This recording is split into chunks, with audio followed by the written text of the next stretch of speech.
శ్రీ గురుభ్యో నమ. శ్రీ మహాగణాధిపతే నమ. జపాకుసుమ సంకాశం కాశ్యపేయం మహద్యతిం తమోర్యం సర్వపాపఘ్నం ప్రణతోస్మి దివాకరం.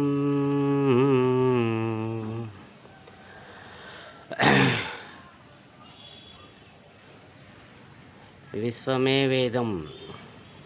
ఈ సకల చరాచర జగత్తు యావత్తు కూడా జ్ఞానస్వరూపమే అని ఎప్పుడు చెప్పుకుంటూనే ఉన్నాం. తదుపరి మనం ఇప్పుడు వాయుగుండాల గురించి, గ్రహణాల గురించి, భూకంపాల గురించి, వాతావరణ పరిస్థితుల గురించి ఇంతవరకు చెప్పుకుంటూ వచ్చాం.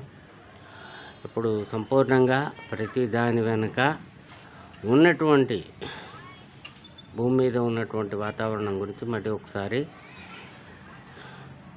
చెప్పుకుందాం. ముఖ్యంగా భూగర్భ జలాలు ఎందుకు తగ్గుముఖం పట్టాయి, ఎందుకు అడుగంటాయి.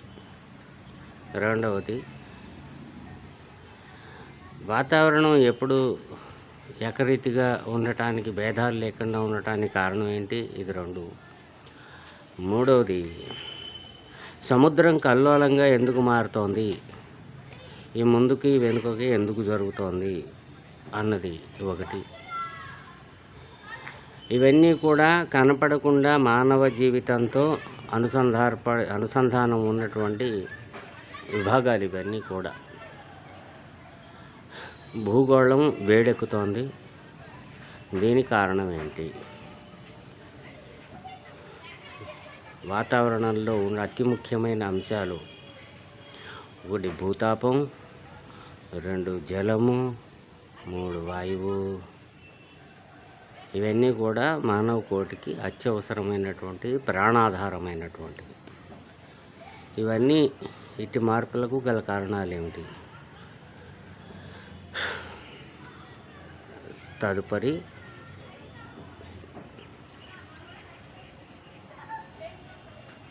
స్వస్తి.